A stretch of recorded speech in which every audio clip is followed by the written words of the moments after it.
السلام عليكم حبايب الدكتوره. النهارده ان شاء الله هنعمل وصفه حلوه قوي هتعجبكم بربع كيلو شاورما.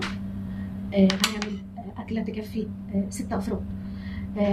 الشاورما مش لازم في شكلها تقليدي، انا هوريكم في الفيديو دون طريقه تانية خالص لعمايل الشاورما لذيذه وجميله قوي. ويلا بينا عشان بقى ما نضيعش وقت. احنا هنعمل ايه؟ انا عندي هنا اهو 4 جزرات متوسطين الحجم اهو، و2 كوسه، وبصلايه، وقرن فلفل حامي، وقرن بارد ونص. هعمل ايه؟ هبشر الجزر وهبشر الكوسه وهقطع البصل وهقطع الفلفل.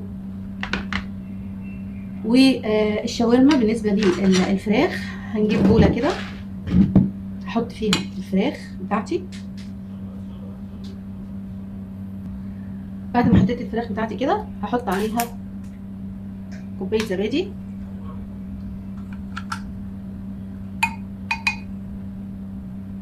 هتبلها بقى بمعلقه بهارات فراخ وربع معلقه زنجبيل بودر وملح وفلفل اسمر، بس كده مش اكتر من كده. هقلبها. بهارات الفراخ بيبقى فيها الثوم البودر والبصل البودر وكل الحاجات الحلوه دي.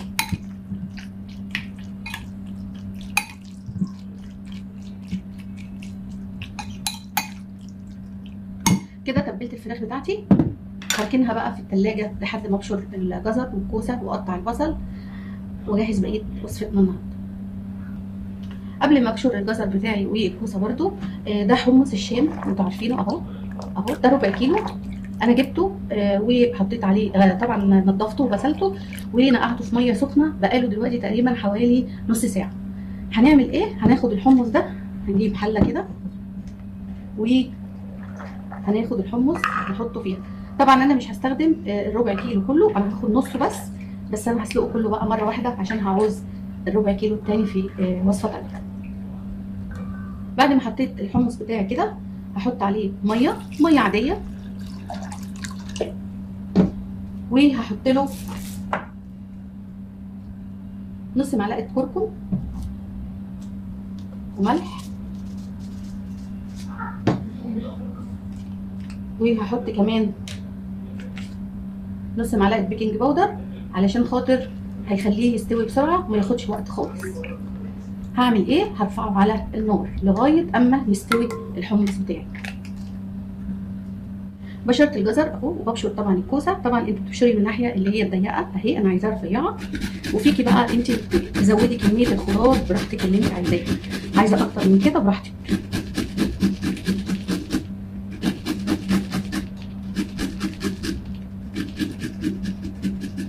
كده تمام اهو، خلصنا من الكوسه. هنقطع بقى ايه؟ البصل هنقطعه تقطيع عادي، مش هضربه في الكب، عايزاه يبين في الاكل. بشرنا الجزر، بشرنا الكوسه، قطعنا الفلفل وقطعنا البصل، وهنروح بقى على البوتاجاز عشان نكمل الوصفه بتاعتنا. بس ما تنسوش بالله عليكم تعملوا لايك وتعلقوا كومنت حلو كده زيكم، كومنت من الناس اللي قلوبها ابيض وزي الفل. ماشي، يلا بينا على البوتاجاز. اول حاجه على البوتاجاز كده حطينا طاسه او وok، وهنحط شويه زيت صغيرين خالص وقطعه زبده. وهبتدي اول حاجه احمر لسان عصفور. طبعا انتي بتحمري لسان عصفور بالكميه اللي تكفي اسرتك، فانا هحمر شويه حلوين كده حوالي نص كيلو. ممكن تحمريه في زيت وسمنه او زبده او اي ماده دهنيه، وممكن تحمريه في الفرن من غير ماده دهنيه خالص لو عايزه الوجبه تبقى كمان خفيفه وضيه. بعد ما حمرنا لسان العصفور وبقى معايا وصل اللون ده، انا مش عايزاه يبقى محمر قوي او محروق، اللون ده الذهبي ده عسل قوي اهو. دي كده لسان العصفور في البوله بتاعتنا.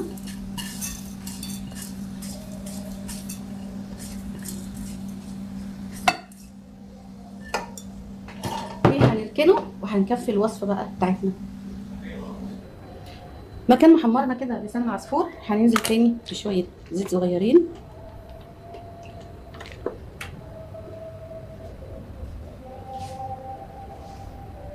وقطعه زبده،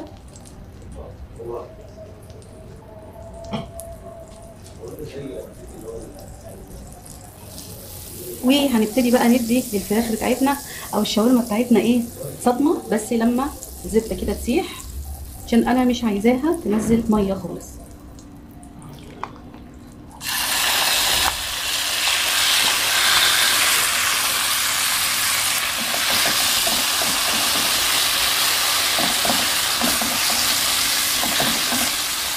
مش هقلبها غير لما تاخد لون من تحت. هنقلبها بقى كده اهو،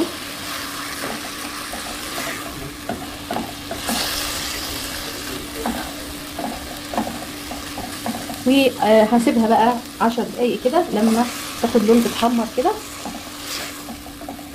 وبعدين نكمل وصفتنا. يا ريت ما تنسونيش في اللايك وكومنت حلو.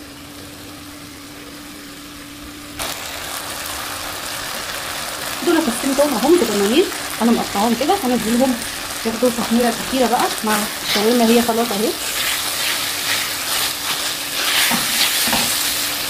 طبعا الوصفه بتاعتنا دي تنفع بالفراخ وتنفع باللحمه المفرومه عادي، او اللحمه القطع، زي ما انت عايزه اعمليها.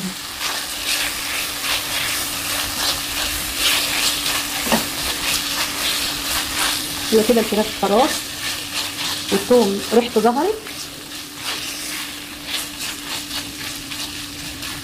كده. بقى هركن الفراخ دي على جنب. حله بقى كده على النار، هحط فيها حبه زيت برضو، معلقه كده ولا معلقتين، وقطعه زبده صغيره، وده البصل بتاعي هنزل بيه.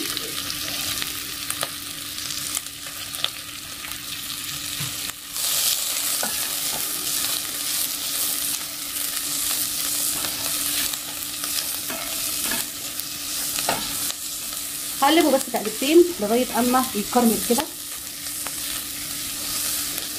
يا دوبك يطرى كده ويلمع. هحط الفلفل،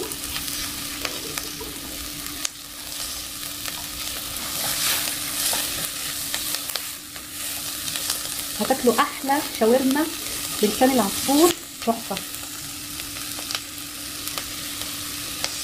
حاجه جديده. والخضار كمان. بعد كده هنحط الجزر.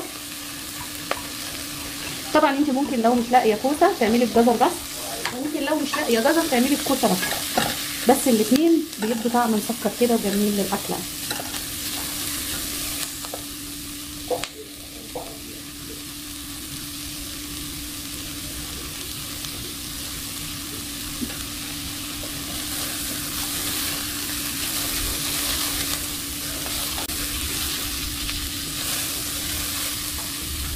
احط بقى الكوسه. طبعا بقى اولادك لو ما بيحبوش الكوسه هيحبوها في الاكله دي قوي.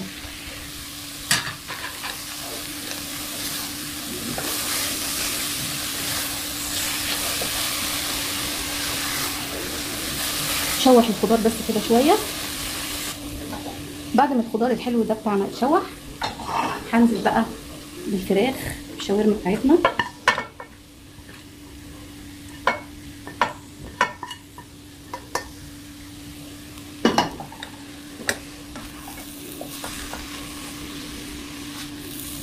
وكمان هنزل بنص كمية الحمص.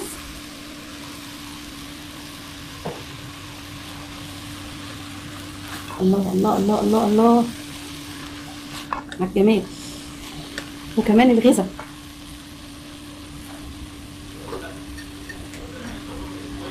هنزل بقى بلسان العصفور.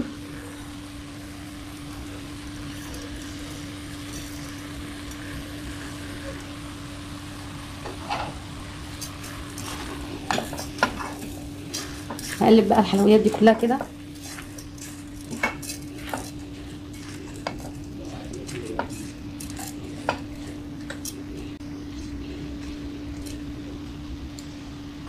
هتبل بقى اكلتنا الحلوه دي.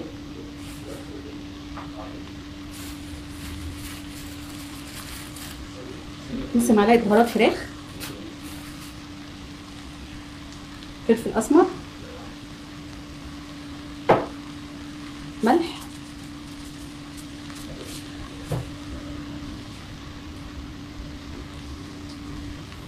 كمون،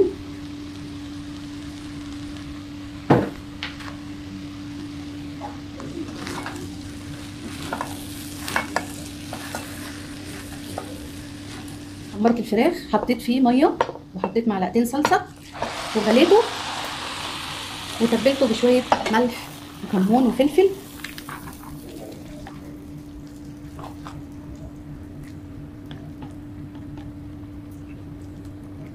وهنهدي بقى النار وهنغطيها ونسيبها لغايه اما الفراخ تكمل سوا ولسان العصفور كمان يستوي.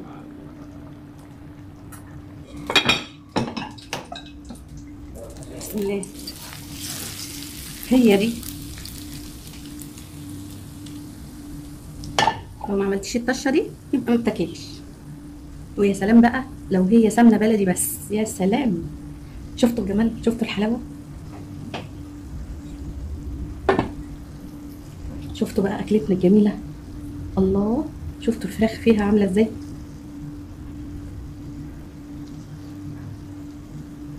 ايه الجمال ده؟ ايه الجمال ده؟ شفتوا؟ بصوا، شفتوا الجمال؟ شفتوا؟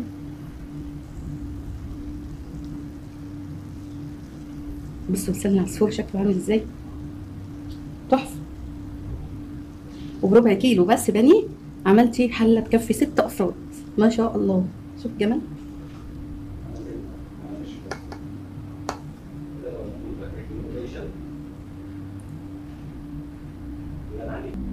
تعالوا بقى نغرف اكلتنا الحلوه دي عشان ندوق، بس قبل ما نغرف انزلوا اعملوا اللايك. بسم الله.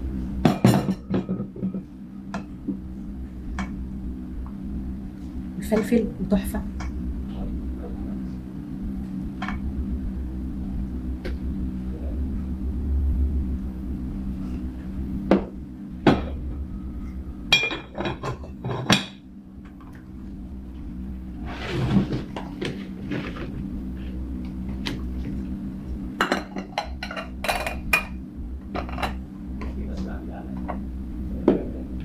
شوفوا الجمال.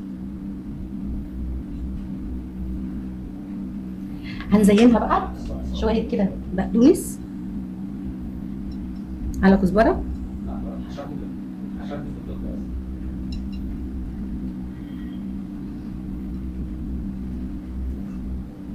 هنحط كده كام حمصايه،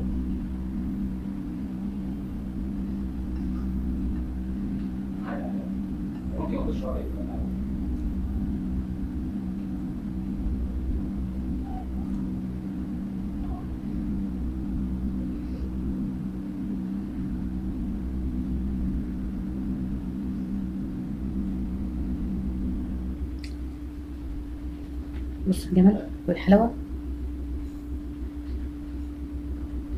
تحفه، جربوها هتعجبكم. مندوق بقى. بسم الله. تحفه تحفه تحفه. والفراخ بقى اهي خطيره بجد، جربوها هتعجب اولادكم جدا. وحاجه جديده بالشاورما غير اللي احنا متعودين عليها. وان شاء الله اشوفكم في وصفه جديده من وصفات طنطومه. مع السلامه. وما تنسوش تشوفوا بقيه الفيديوهات وتدخلوا القناه، هتلاقوا فيديوهات كتير هتعجبكم عن البشره وعن الجسم، وكمان اكلات حلوه وموفره. واشوفكم ان شاء الله في فيديو جديد. مع السلامه.